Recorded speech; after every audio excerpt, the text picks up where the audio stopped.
అవని చాలా కోపంగా ప్రశాంత్ దగ్గరికి వచ్చి, "ఏంట్రా నేను నిన్ను మోసం చేశానా? ప్రణతిని ఇలా మోసం చెయ్యమన్నానా?" అని చెప్పేసైతే గట్టిగా నిలదీస్తూ ఉంటుంది. ఆ మాటలు వినగానే అక్కడ ఉన్న ప్రశాంత్ అయితే, "అవునండి మీరే చెప్పారు కాబట్టే నా జీవితం ఇలా అయిపోయింది. లేదంటే నేను ప్రణతి పెళ్లి చేసుకొని ఈ పాటకి హ్యాపీగా ఉండేవాళ్ళమే" అని చెప్పేసైతే అంటూ ఉంటాడు. ఆ మాటలు వినగానే అక్కడ ఉన్న అవని, ఇంట్లో ఉన్న వాళ్ళందరూ అయితే ఒక్కసారిగా షాక్ అయిపోయి ప్రశాంత్ వైపు అలా చూస్తూ ఉండిపోతారు. ఇంతలో అక్కడ ఉన్న అవని మాత్రం, "ఎందుకురా ఇన్ని అబద్ధాలు ఆడుతున్నావు? ఎవడ్రా నువ్వు? ఎవరో కూడా నాకు తెలియదు కదరా!" అని చెప్పేసైతే అంటూ ఉంటుంది. ఆ మాటలు వినగానే అక్కడ ఉన్న ప్రశాంత్ మాత్రం, "లేదు మీరు నన్ను ఇంతకు ముందే కలిసారు. ఇలా చెయ్యమని కూడా చెప్పారు. నన్ను భయపెట్టారు, బాధ పెట్టారు. అందుకే నేను ఇలా చేయవలసి వచ్చింది" అని చెప్పేసైతే అంటూ ఉంటాడు. ఆ మాటలు వినగానే అక్కడ ఉన్న అవని అయితే ఒక్కసారిగా షాక్ అయిపోతూ ఉంటుంది.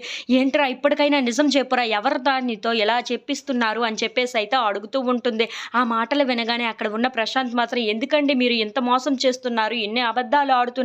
ఇదంతా ఆడించిన నాటకం మీరే కదా!" అని చెప్పేసైతే అంటూ ఉంటాడు. ఆ మాటలు వినగానే అక్కడ ఉన్న ప్రణతి అయితే ఒక్కసారిగా షాక్ అయిపోయి అవని వైపు అలా చూస్తూ ఉండిపోతుంది.